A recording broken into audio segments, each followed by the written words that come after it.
where in this story does this kick off? Does it pick up right after the last one? Does. It does. You get the promised scene with all the helicopters coming and destructicating everything. So it's good.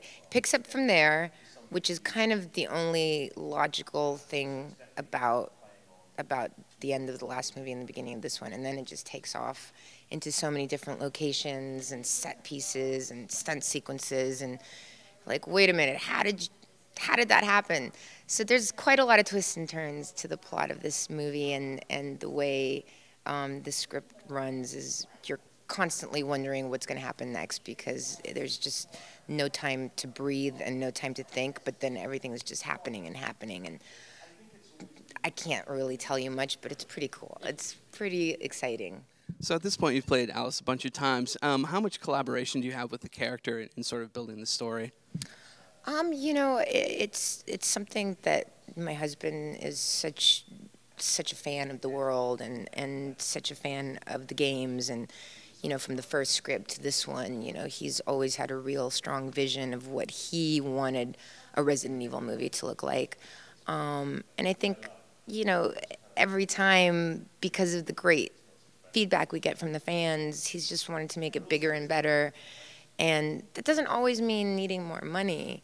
It just means like the ideas are stronger, they're more concise. The way he works as a director is that much more organized, and we're really able to put everything on screen. You know, there's no wastefulness on an RE set in that sense. You know, you see it all up there, and that's a big testament to Paul and how amazing he is when it comes to organizing and shooting things and even cutting pages out of the script because he knows they'll probably end up cut later on, so why spend the money on a half a day of shooting, which could cost $200,000 when you could use that in the effects budget later. You know what I mean? So it's I just think every movie has kind of gone up when it comes to everything from, you know, visuals to script to character.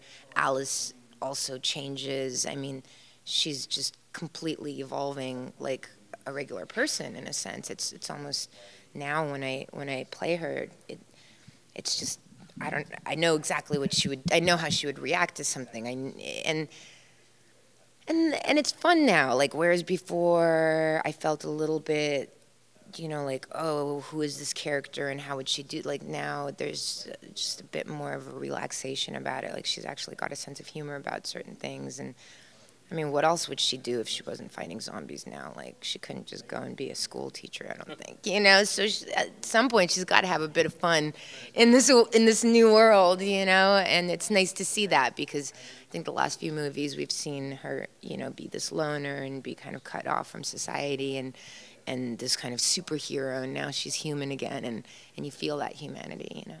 Speaking of fun, you know, I remember hearing that you had practiced the gun drop from Code Veronica for a long time heading into, I believe it was the second movie. What kind of like fun sequence, what was your favorite sequence to work on in this one? Oh my goodness, it's so hard to say because the action sequences are intense, and Nick Powell, who's our stunt choreographer and our second unit director, who worked on these with Paul and I, he's phenomenal. And so I think the Alice and Jill fight at the end has literally over 250 moves in it, which is more than Bourne Identity, which he did as well. And he was like so excited about it. And you know, so everything has its ups and downs. Like every sequence had its horrific moments that I was like, oh, I can't do this anymore. And every sequence had its like, yeah, like that was awesome. But definitely during the Alice and Jill fight, I got at one point, like, she's coming at me and I try to block her, and you know, in reality on film it looked fine, but as soon as they said cut, I was like, oh, and then they're like, are you okay? You okay? I'm like, I'm fine, it's fine, let's just go. And then I look down and my finger has like swollen out to there. And it's like this creature's, and I'm like, oh, medic, maybe I'm not totally fine. We need to put some ice on that, or else we're gonna have to spend a lot of money in the visual effects budget to make it look like a finger again. So what kind of Easter eggs can Resident Evil fans of the game expect from this movie? Well, definitely we're going to be seeing a lot of characters that we've missed for a long time.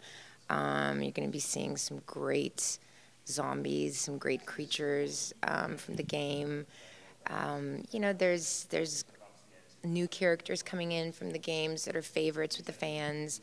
And I think, just seeing, again, like, the sets and the Umbrella Corporation, like, back and is more powerful than ever in a way, is just really exciting. And, of course, Umbrella's always been better as interior decorators, I think, than High on security, because Alice is always able to, like, find an air shaft to get in there. I'm like, haven't they thought about making their air shafts a bit smaller?